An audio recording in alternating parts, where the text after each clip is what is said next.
Hello प्यारे बच्चों, good morning. तो कल हम लोग क्या पढ़ रहे थे? कल हम लोगों ने पढ़ा था नाउन में नंबर्स से रिलेटेड कुछ एरर्स, और परसों हम लोगों ने पढ़ा था कि नाउन को ही क्यों पढ़ा जाता है सबसे पहले। ठीक है। और आज हम लोगों को पढ़ना है कि नाउन में केसेज से रिलेटेड जो एरर्स पूछी जाती हैं एग्जाम्स में, वो चीज़ें। तो चलिए शुरू करते हैं आज नाउन की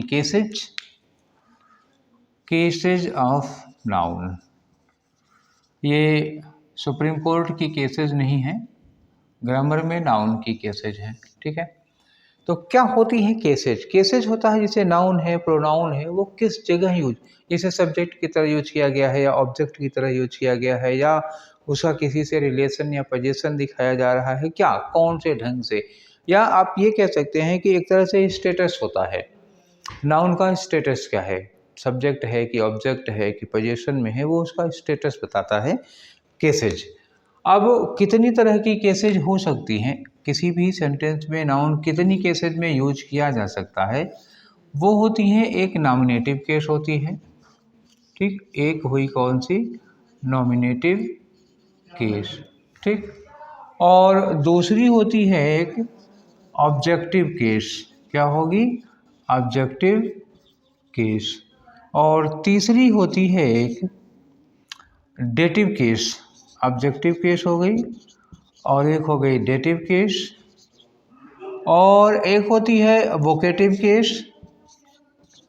वोकेटिव केस।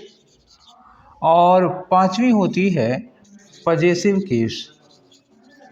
ठीक, नाउन की ये 5 केसेज हुई। ठीक है।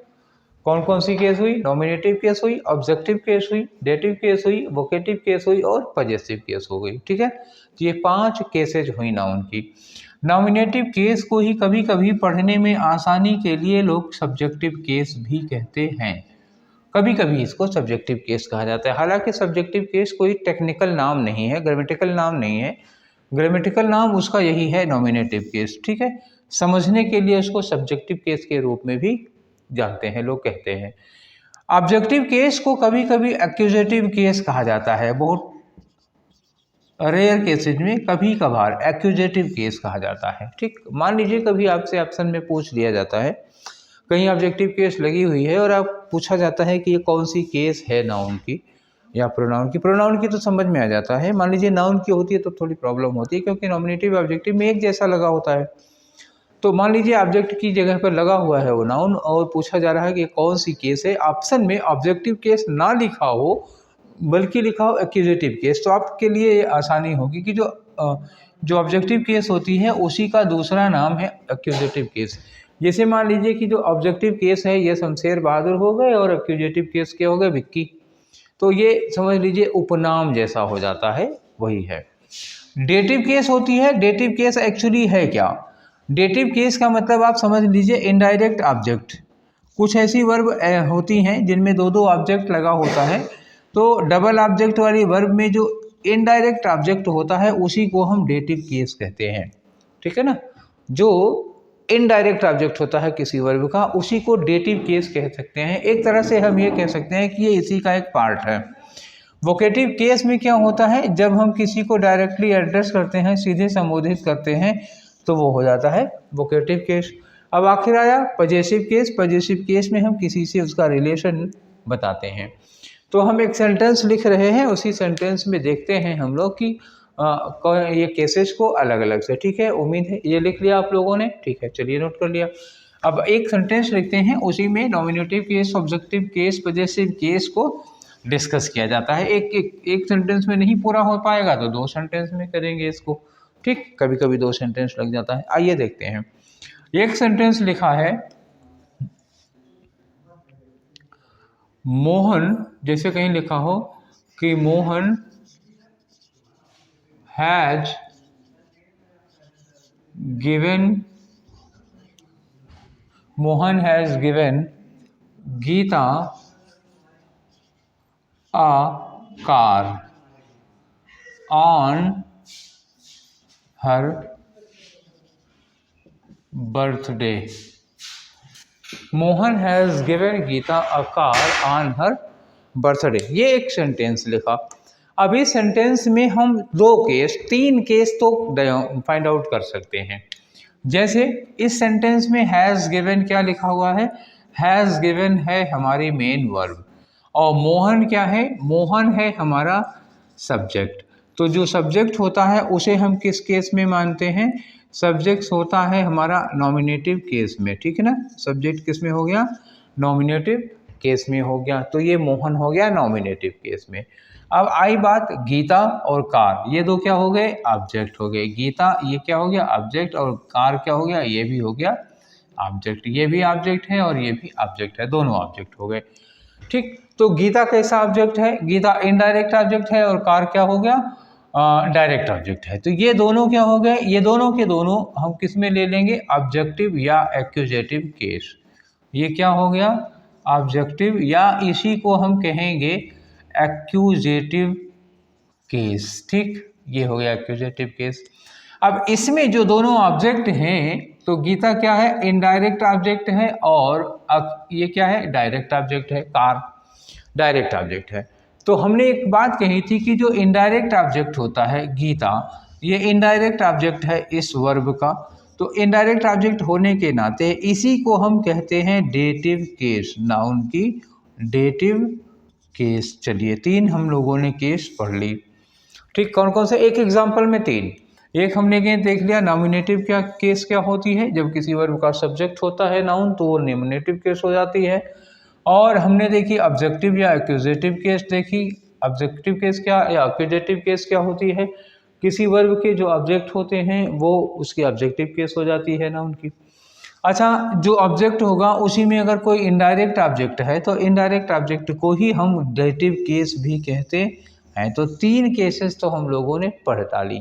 अब 2 केसेस और बची हुई हैं, वो भी दोनों देख लेते हैं। तो एक एग्जांपल और लिखना पड़ेगा। चलिए इसको मिटाएं, हो गया। चलिए तो हम लोग अब पढ़ने चल रहे हैं वोकेटिव केस क्या होती है, उसके बाद फिर पजेसिव केस पे आ जाएंगे। तो वोकेटिव केस क्या होती है, एक एग्जांपल के तौर पर देखिए। जैसे कहीं लिखा हो, मान लो कहीं लिखा हो नीलम, आप लोगों में किसी का नाम होगा तो ये इत्तेफाक की बात होगी, मैंने जानबूझकर नहीं कहा नीलम। फिर कहा जाए कि मान लो लिखा है कि आई विल, ठीक, आई will explain this topic tomorrow.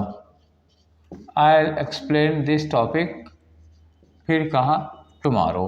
ठीक, और दूसरा यही सेंटेंस फिर मैं ऐसे लिख दे रहा हूँ, आई will explain this topic tomorrow. I will explain this topic tomorrow, फिर बाद में लिख दिया मैंने नीलम।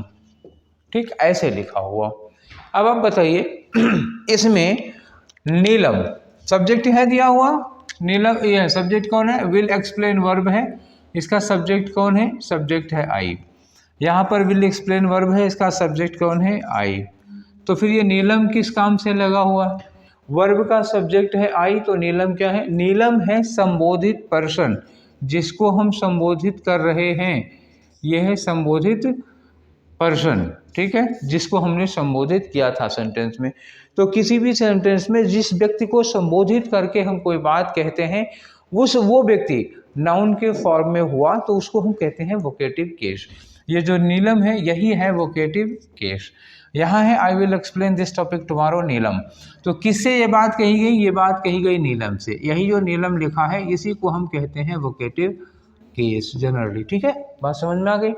वोकेटिव केस क्या होती है, किसी सेंटेंस में जिस व्यक्ति को संबोधित करके the person who is addressed in the sentence is called vocative case of noun. Okay, that is clear. चलिए आगे बढ़ते हैं। हमारा अगला जो पॉइंट है डिस्कशन का, जो आज के डिस्कशन का मेन पॉइंट है, actually nominative case, objective case और वोकेटिव केस और डेटिव केस से नाउन में कोई प्रॉब्लम होती नहीं है। नाउन में कभी इन चारों केसेस से कोई क्वेश्चन पूछा नहीं गया है। जब भी एग्जाम में एरर, इम्प्रूवमेंट या फिलर का कोई क्वेश्चन पूछा जाता है तो वो केवल पजेसिव केस से क्वेश्चन पूछा जाता है। हाँ, नॉमिनेटिव और ऑब्जेक्टिव केस का क्वेश्चन प्रोनाउन में तो ढेर सारा भरमार हो सकता है, सावन की झड़ी हो लग सकती है, लेकिन जो नाउन में केसेस के क्वेश्चन होंगे वो सब के सब केवल पजेसिव केस से ही पूछे जाएंगे। नॉमिनेटिव, ऑब्जेक्टिव, वोकेटिव केस से कोई क्वेश्चन पूछा नहीं जाता है। ठीक है, बनेगा ही नहीं तो पूछेंगे कहाँ से। चलिए, तो अब हम लोग आ रहे हैं किस पर, पजेसिव केस की ओर। ठीक, पजेसिव केस क्या होता है? पजेसिव केस नाम से जाहिर है किसी भी व्यक्ति या वस्तु के साथ किसी व्यक्ति या वस्तु का पजेशन या रिलेशन साबित किया जाता है। चलिए, तो जिसको आप हिंदी में एक क्या कहते हैं, संबंध कारक। हिंदी में आपने पढ़ा होगा संबंध कारक। संबंध कारक में आपने पढ़ा होगा रा री रे। प्रोनाउन में क्या लगा होता है? मेरा, मेरी, ठीक, तुम्हारा, तुम्हारे, हमारा, हमारी, ये सब लगा होता है, इनका, इनकी, इनके। लेकिन नाउन के साथ क्या लगाना पड़ेगा? नाउन के साथ आपको लगाना पड़ता है का, की या के लगाना पड़ता है। जैसे कह दिया जाए कि मोहन के बेटे, तो ये हो गया मोहन का। मोहन की पत्नी, तो की लग गया। मोहन का घर, तो देखो का लग गया। मोहन में सब तीनों चीजें लग गई। इसी का अंग्रेजी वर्जन जो हिंदी में कारक में संबंध कारक होता है, ठीक, उसी का अंग्रेजी वर्जन जो है वही है पजेसिव केस। अगर आपको हिंदी में संबंध कारक या संस्कृत की षष्ठी विभक्ति के बारे में पता है तो अंग्रेजी में पजेसिव केस आपको आराम से समझ में आ जाना चाहिए।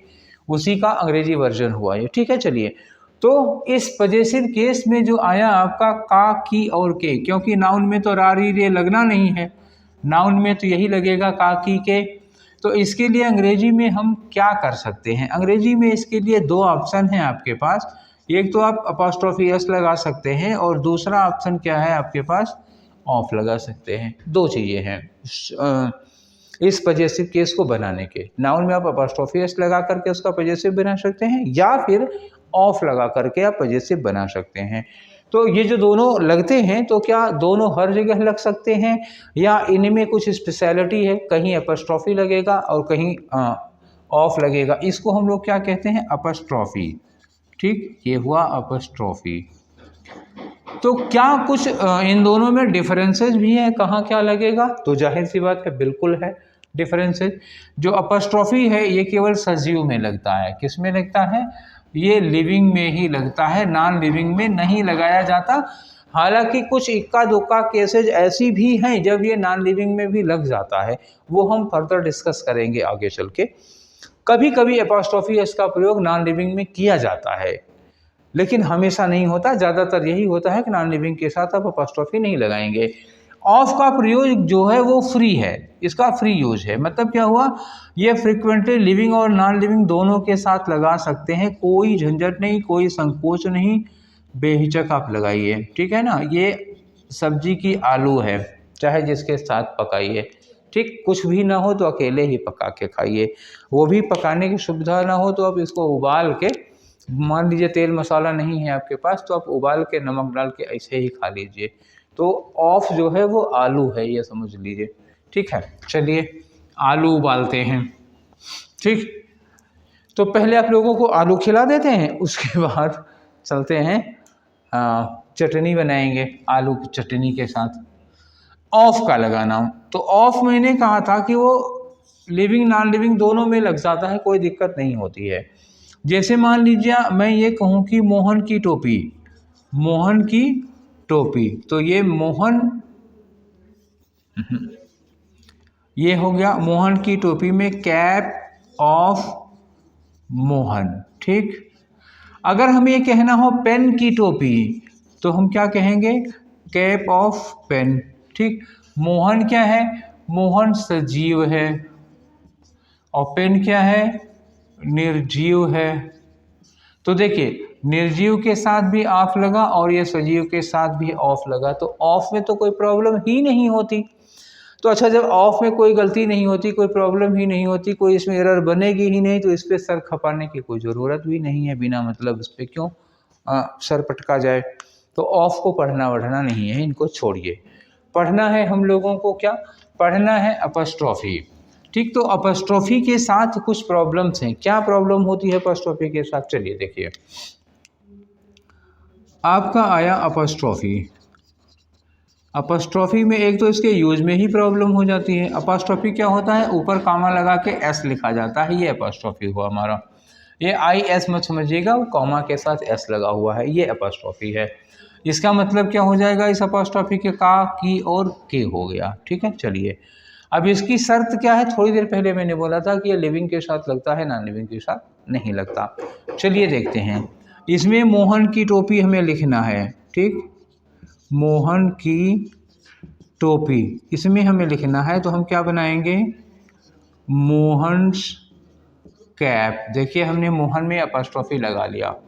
अगर इसमें हमें लिखना हो पेन की टोपी, पेन की टोपी लिखनी हो तो क्या हम यहाँ पर पेन्स कैप लगा सकते हैं, नहीं लगा सकते हैं। यही होती है अपॉस्ट्रोफी की गड़बड़ी। मोहन चूंकि सजीव है, इसमें मोहन्स कैप ठीक है, लेकिन पेन क्या है, निर्जीव है, यहाँ पर पेन्स कैप नहीं होगा, ये वाला एक्सप्रेशन गलत है। यहाँ क्या लगा सकते हैं आप, कैप ऑफ पेन। तो निर्जीव में आपको पॉजिटिव बनाना हुआ तो ऑफ ही लगाएंगे, सजीव में अगर आपको बनाना हुआ तो अब चाहे ऑफ लगा लीजिए चाहे पॉजिटिव लगा लीजिए, दोनों का दोनों सही है। तो ऑफ में कोई गड़बड़ी नहीं, जो भी गड़बड़ी है अपॉस्ट्रोफी में है। प्लेन ढंग से देखा जाए तो केवल यही हुआ ऑफ अपॉस्ट्रोफी लगाने में कि सजीव के साथ आप अपॉस्ट्रोफी लगाएंगे, निर्जीव के साथ नहीं लगाएंगे। तो जब आप अपॉस्ट्रोफी लगाएंगे, ठीक है, अब हम इस सिचुएशन पर पहुंच गए कि हमें अपॉस्ट्रोफी का यूज करना है। तो अपॉस्ट्रोफी का यूज करना है तो क्या दिक्कत हो सकती है, क्या कोई ऐसी दिक्कत है कि अपॉस्ट्रोफी का यूज करने में भी कोई गड़बड़ी है क्या? तो एक प्रॉब्लम होती है अपॉस्ट्रोफी के यूज में, चलिए देखें, करेक्ट यूज ऑफ अपॉस्ट्रोफी।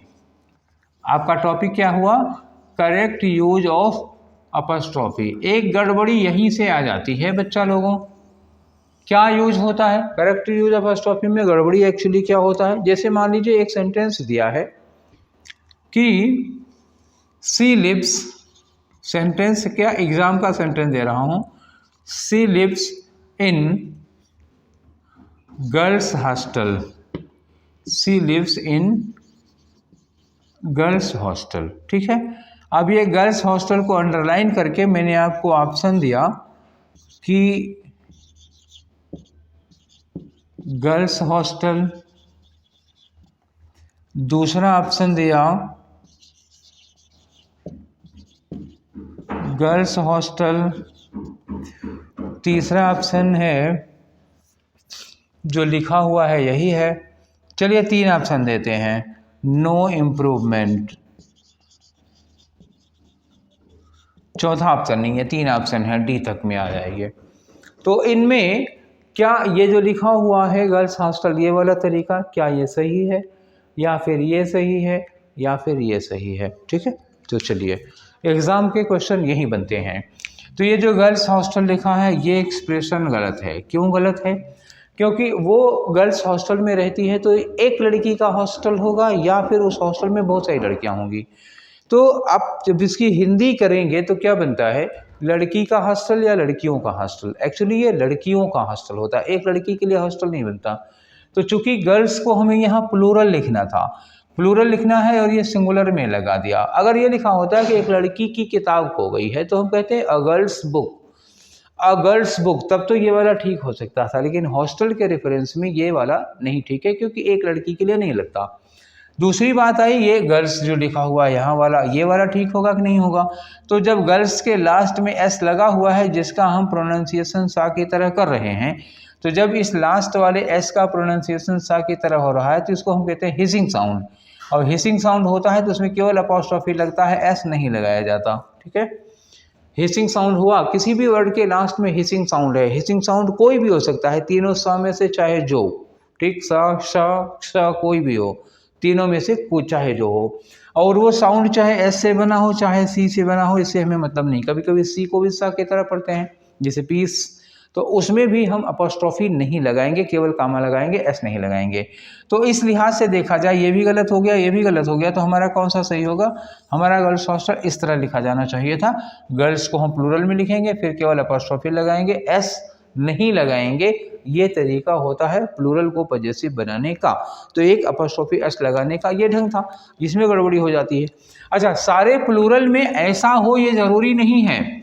मैंने कहा था कि लास्ट में हिसिंग साउंड होना चाहिए।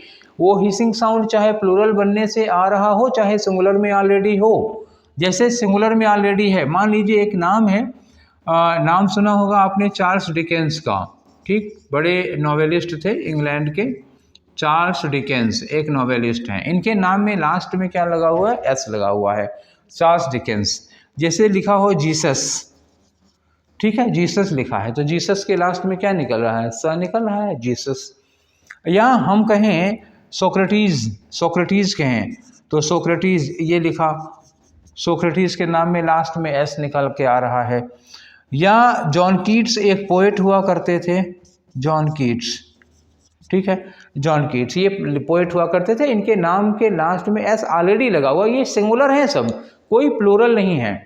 अब मान लीजिए हमको लिखना हो कि चार्ल्स डिकेंस, डिकेंस नॉवेल्स, ठीक है, हमें ये कहना है डिकेंस के नॉवेल, या हमें कहना है जीसस मदर, ठीक है, जीसस की मदर, या हमें कहना हो सोक्रेटिस फिलॉसफी, ठीक, ये हमने लिखा सोक्रेटिस फिलॉसफी, या हमने लिखा है जॉन कीट्स पोएम्स, इन्होंने पोएम्स लिखा, इन्हें अपॉस्ट्रोफी बनाना है। अब सबको अपॉस्ट्रोफी बनाने की ज़रूरत है। कैसे इसको अपॉस्ट्रोफी बनाएंगे? डिकेंस नॉवेल्स में आप केवल एस लगा दीजिए, हो गया, फिर कॉमा लगा दीजिए, सॉरी गलत बोल दिया, कॉमा लगा दिए, एस लगाने की कोई ज़रूरत नहीं है। अब जीसस मदर कहना हो तो आप कॉमा लगा दीजिए, इसमें एस लगाने की कोई ज़रूरत नहीं है, बन गया वो पजेसिव। सोक्रेटिस फिलॉसफी लिखी है, आप यहाँ पर कॉमा लगा दीजिए, एस मत लगाइए।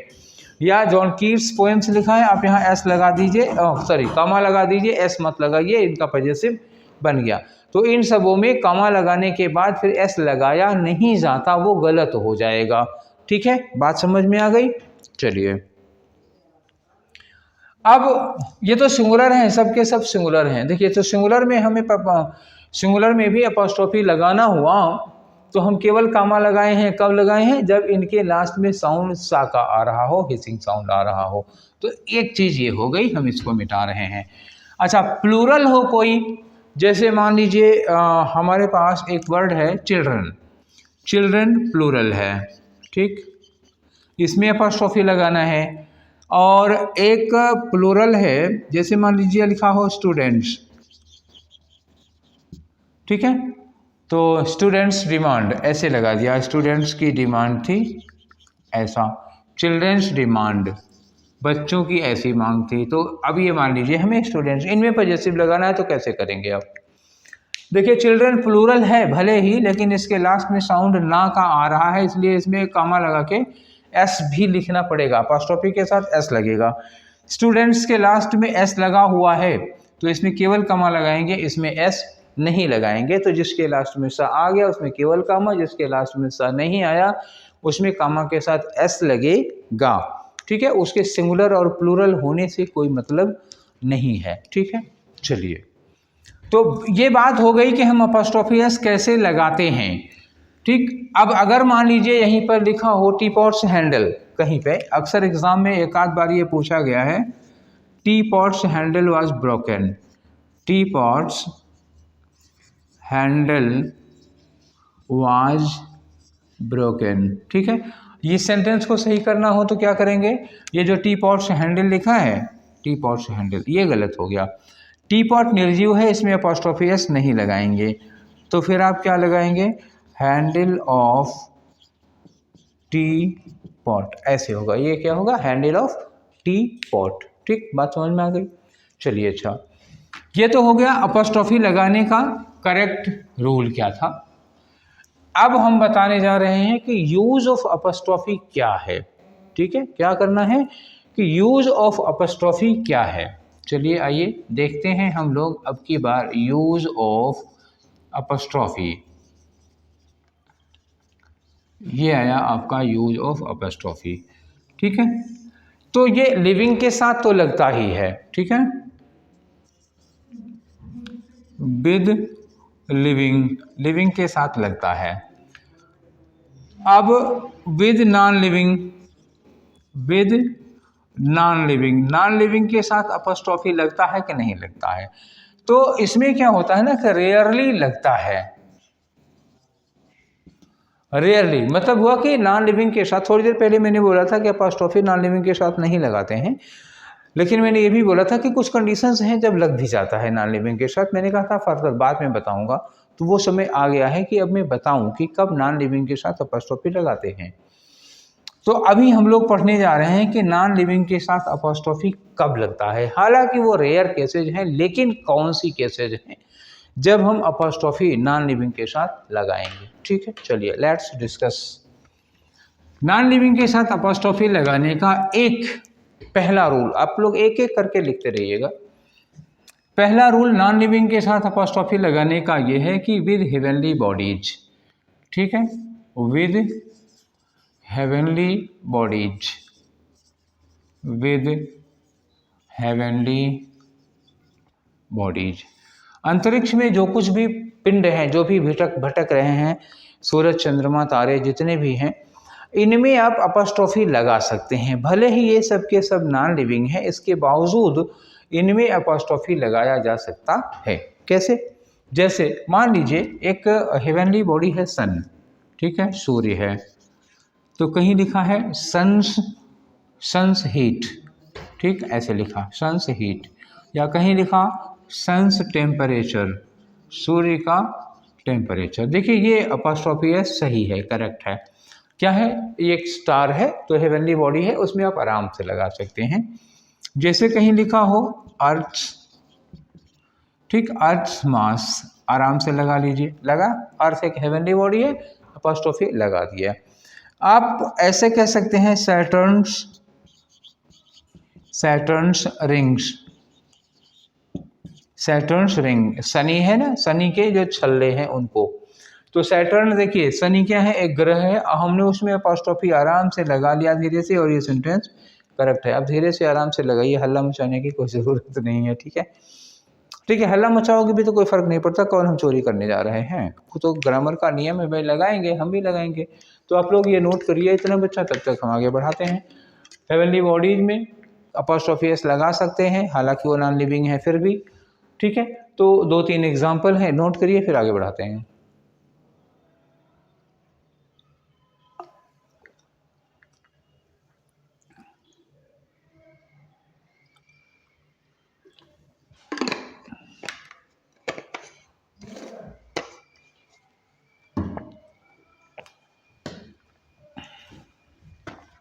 एक हो गया कि हेवनली बॉडीज में हम अपॉस्ट्रोफी लगा सकते हैं, वो नॉन लिविंग है फिर भी।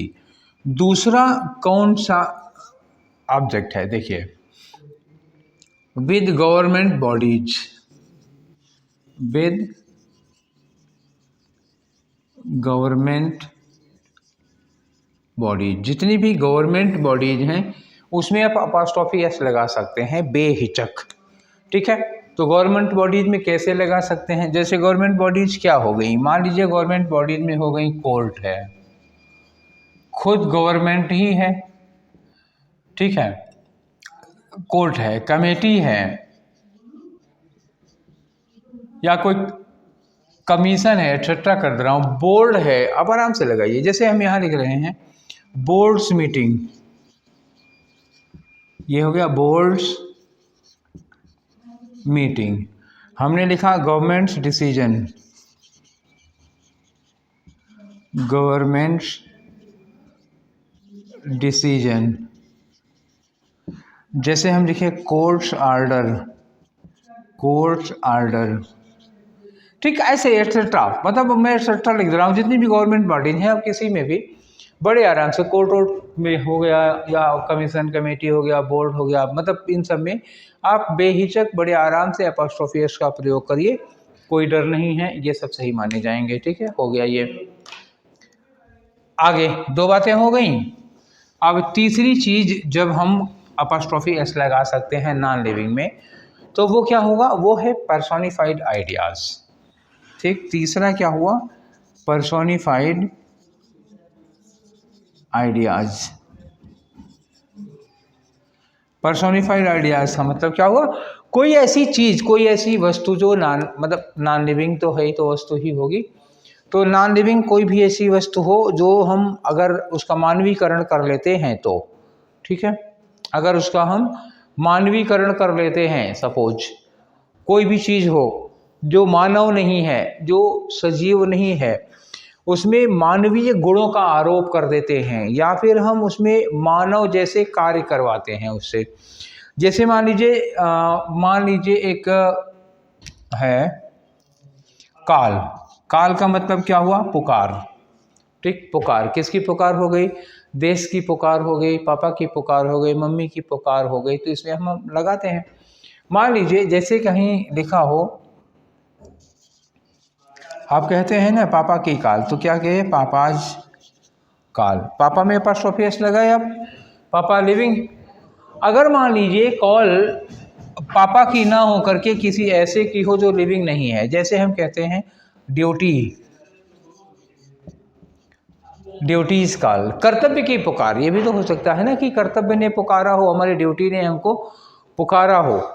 अच्छा, जैसे कहीं लिखा हो गर्ल्स ब्यूटी, गर्ल्स ब्यूटी, ठीक है, उस लड़की की खूबसूरती।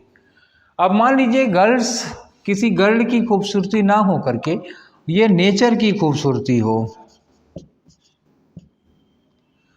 नेचर की खूबसूरती हुई, तो देखो नेचर में अपॉस्ट्रोफी लगा सकते हो। क्यों? खूबसूरती मानवीय गुण है, मानवीय गुण को नेचर में आरोपित कर दिया, नेचर को हमने क्या कर दिया? पर्सोनिफाई कर दिया। ठीक है।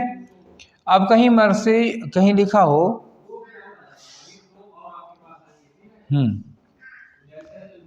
तो मान लो गुस्सा है, रेज, स्टॉर्म्स, रेज। स्टॉर्म क्या हो गया? तूफान। और रेज क्या हो गया? गुस्सा हो गया। तो तूफान का गुस्सा, तूफान का गुस्सा क्या हो गया? यहाँ हम आराम से अपॉस्ट्रोफी एस लगाए। गुस्सा क्या हो गया? एक मानवीय फीलिंग है। जब किसी नॉन लिविंग में, जब किसी वस्तु में हम मानवीय भावनाएं आरोपित करते हैं, जैसे गुस्सा मानवीय भावना है, तो हम लगा दिया स्टॉर्म्स। जैसे किसी की सिंपैथी है, फेवरेट है किसी चीज़ का, मान लीजिए हम यहाँ कहते हैं कि सोहन्स फेवरेट, सोहन्स फेवरेट। अब इसी सोहन की जगह पर अगर हम फॉर्चून लिख दिए तो फॉर्चून्स फेवरेट। देखिए फॉर्चून को क्या कर दिया हमने? पर्सोनिफाई कर दिया, मतलब वो मनुष्य नहीं, हमने उसको मनुष्य के रूप में देखा। अब जैसे कहीं लिखा हो माय फ्रेंड्स हैंड, जैसे मैंने यहाँ लिखा वुमन हैंड, ठीक, तो हाथ किसके होंगे भाई? जानवर के भी तो हाथ, जानवर के तो 4 पैर होते हैं, हाथ तो इंसान के ही होते हैं। अब हाथ अगर हम किसी नॉन लिविंग आइडिया में डाल देते हैं तो वो क्या हो जाएगा? पर्सोनिफाई होगा। वुमेन की जगह पर हमने ऐसे लिख दें डेथ,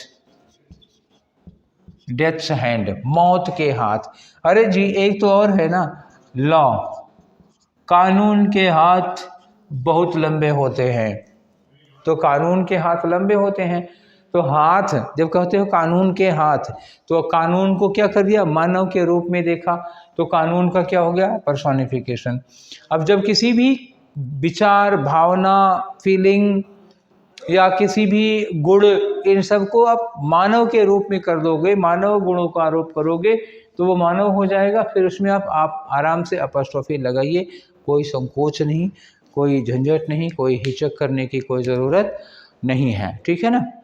अब और कहाँ लगता है अपॉस्ट्रोफी एस? लगता है टाइम, वेट और डिस्टेंस की चीज़ों में, ठीक। अब हम मिटा देते हैं, बहुत नीचे आ जाएंगे और हमें झुक के लिखना पड़ेगा, और अपनी कमर को दर्द देना नहीं चाहता मैं, ठीक है, मैं अपनी कमर को दर्द नहीं देना चाहता। आगे बढ़िए, देखते हैं और किसके साथ लगता है। With units of time, weight and distance. Time, weight और डिस्टेंस के यूनिट्स के साथ भी हम अपॉस्ट्रोफी का प्रयोग करते हैं। जैसे मान लीजिए हमें ये कहना हो कि एक दिन की छुट्टी, तो हम क्या करेंगे, वन डेज लीव, ये हो गया। डे में अपॉस्ट्रोफी लगा लिया ना। जैसे हमें कहना हो कल की मीटिंग, तो हम क्या करेंगे, यस्टरडेज मीटिंग हो गया। तो यस्टरडेज मीटिंग, देखो टाइम वाला, ये टाइम का वर्ड है ना, वन डे हो गया, यस्टरडे हो गया, या 6 वीक हो गया।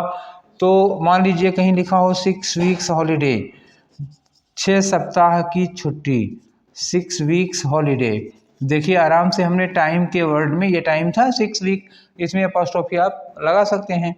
लेकिन 6 वीक्स हॉलीडे जब आप लगाएंगे तो कैसे लगाएंगे, 6 वीक्स ऐसे लिखा जाएगा, यहाँ 6 लिखा है, वीक्स ऐसे लिखा जाएगा। अब आपको केवल कामा लगाना है, एस नहीं लगाना है। ये हो गया 6 वीक्स हॉलीडे। तो ये टाइम वाले में हो गया। अब आया वेट और डिस्टेंस का भी बता दें, एक एक दो एग्जाम्पल। तो वेट का देखिए, जैसे मान लिया कहीं लिखो 5 किलोग्राम्स वेट, या ऐसे लिखा 5 किलोग्राम्स वेट, ऐसे लिख दिया 5 किलोग्राम्स वेट। मान लीजिए डिस्टेंस क्या है, हम कह रहे हैं 1 किलोमीटर